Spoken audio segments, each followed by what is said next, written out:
शेर और खरगोश। एक घने जंगल में एक शेर रहा करता था। वो तमाम जंगल का बादशाह था, लेकिन वो बादशाह जैसे पेश नहीं आता था। हर दिन बेरहमी से जंगल के जानवरों को खा जाया करता था। शेर के खौफ से जंगल के जानवर छुप जाया करते थे और खुद अपनी भूख व प्यास को मारकर सख्त मुश्किलात से दो चार होने लगे थे।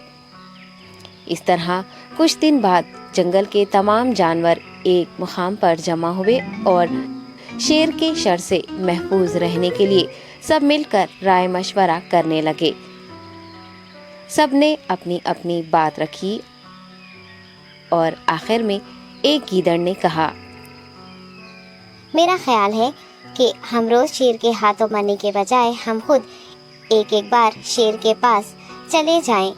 इस तरह रोजाना शेर किसी एक को खा लेगा और हम सब अपनी अपनी बारी से चले जाएंगे और बिला खौफ व डर सुकून से जिंदगी गुजारेंगे। गीदड़ के मशवरे पे तमाम जानवर रजामंद हो गए। एक बंदर ने कहा, ठीक है, तुम्हारी बात बिल्कुल दुरुस्त है। मौत का खौफ करने के बजाय अपनी बारी आने तक हम इत्मीनान व सुकून की जिंदगी गुजार सकेंगे। जानवरों की बातचीत मुकम्मल होने के बाद खुद गीदड़ ने शेर के पास जाकर ये सारी बात बताई।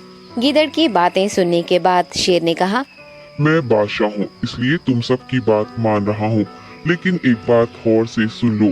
अगर किसी दिन मुझे जानवर मिलने में ताखिर हो जाए तो मैं खामोश नहीं बैठूंगा और दोबारा तुम सब पर हमला करना शुरू करूंगा। शेर ने बड़े गुस्से से ये सब कहा। शेर की बातें सुनकर गीदड़ ने सर हिलाते हुए हामी भर दी और वहाँ से चला गया। उस दिन के बाद एक एक जानवर बिला नागा अपनी अपनी बारी के मुताबिक शेर के पास जाने लगे और शेर सुकून से अपने पास आने वाले जानवरों को मारकर अपनी भूख मिटाने लगा। ये मामला ऐसे ही चल रहा था और एक दिन शेर के पास जाने की बारी एक खरगोश की आई। वो खरगोश बहुत ही होशियार था। उसे शेर के पास जाना मंजूर नहीं था और उसने अपने साथी जानवरों को बेरहमी से मारने वाले शेर को सबक सिखाने की ठान ली और एक अच्छी तदबीर निकालकर आहिस्ता आहिस्ता शेर की गुफा के पास पहुंच गया। ताखीर हो जाने से शेर काफी गुस्से में था और खरगोश को देखकर गुस्से से कहने लगा, मैंने तुम सबको पहले ही कह दिया था, देर हो जाए तो मैं खामोश नहीं बैठूंगा।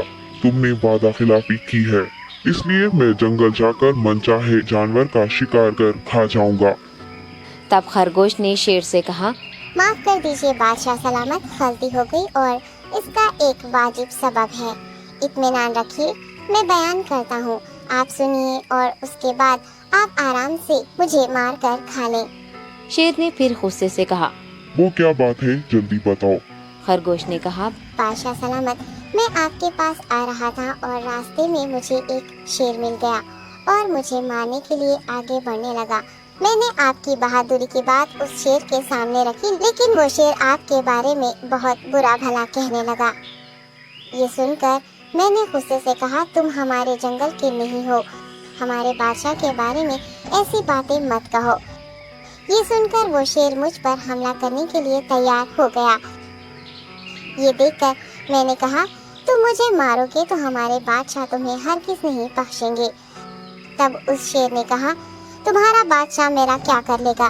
मैंने कई हाथियों को अपने पंजे से मार गिराया है। तुम्हारा बादशाह हो या कोई और हो, मेरे हाथों बच नहीं सकता और मेरे सामने कोई टिक नहीं सकता। मैं उसे खत्म करूंगा।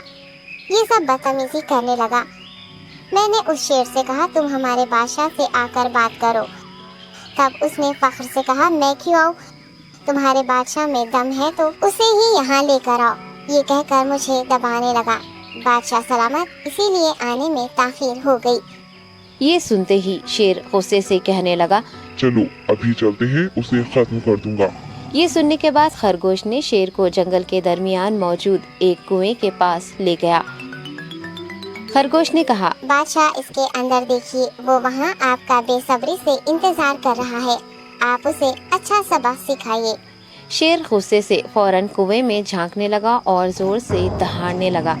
तब दूसरी जानिब से भी दूसरा शेर दहाड़ता हुआ महसूस होने एक बड़े से जंगल में पुष्पराज नाम का एक बड़ा स्मगलर हुआ करता था। उसके पास बहुत से लोग काम करते थे। वो लाल चंदन के पेड़ों को काटता था। उन्हें उसके पास मौजूद हाथी उठाकर ले जाते थे और उसके आदमी लॉरियों में लाल चंदन को चढ़ाते थे। वहाँ से लॉरी निकलते थे। वहाँ पर चेकपोस्ट के पास मौजूद पुलिस वाले भी पुष्पराज के ही आदमी होने के कारण उनकी जांच करे बिना ही वो लोग लॉरियों को छोड़ देते थे। ऐसे उसके जुर्म का साम्राज्य बहुत फैला हुआ था। उसके पास गंगा नाम की एक हाथी थी। पुष्पराज को गंगा बहुत पसंद थी। उसे अच्छा खाना खिलाते हुए उसका बहुत ख्याल रखता था। वो भी पुष्पराज को अपने ऊपर बिठाकर घूमते रहती थी।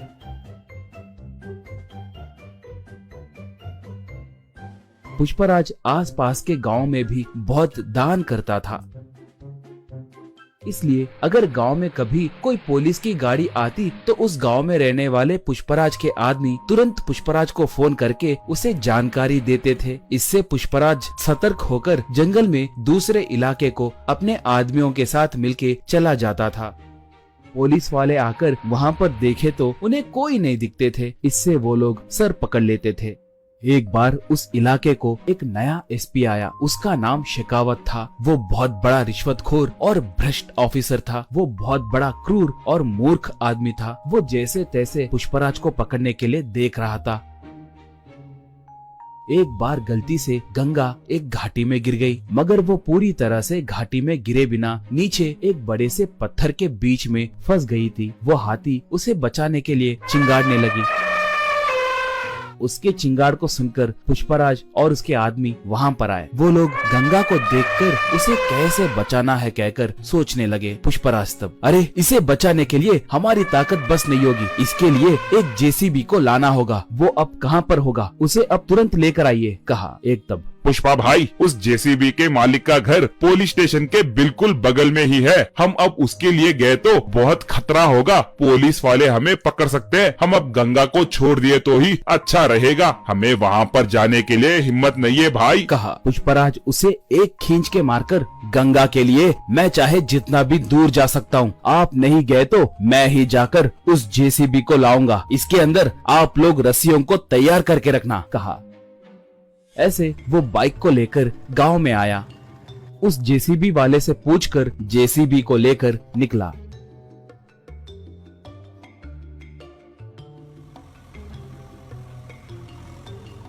उसे देखकर एक पुलिस इंफॉर्मर शेखावत को फोन करके पूरी बात बताया। बस शेखावत तुरंत अपने जीप में निकला।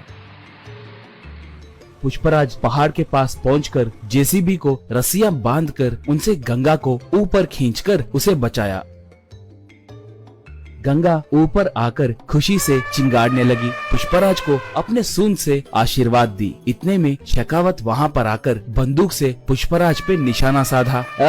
शराफत से सरेंडर हो जाओ, वरना ये बुलेट तुम्हारे भेजे में घुसेगी, कहकर पुकारा। उसे देखकर पुष्पराज के आदमी मारे डर के वहाँ से भाग गए। पुष्पराज तब, मैं तुम्हारे बारे में बहुत कुछ सुना हूँ। तुम्हारे जैसे निठल्लों को मैंने बहुत देखा है। मैं तुम्हें सरेंडर हुआ तो भी तुम मुझ पर केस डालकर मुझे जेल में नहीं डालोगे कहकर मुझे अच्छे से पता है। मुझे एनकाउंटर करोगे कहकर मैं जानता हूँ, कहा। शेखावत तब, सही कहा, तुम बहुत समझदार हो। मैं तुम्हें एनकाउंटर करने के लिए ही आया हूँ। तुम्हें टपका दिए तो मुझे 10 करोड़ रुपए मिलेंगे। चुपचाप भगवान की याद करो, यही तुम्हारे आखिरी क्षण है, कहा। बस गंगा एकदम से उस पर वार की। सूंड से उसके हाथ में के बंदूक को दूर फेंक दी। उसे अपने सूंड से पकड़कर जमीन पे जोर से पटकी। बाद में उसे उसी घाटी में फेंक दी। इससे उसे छुटकारा मिला।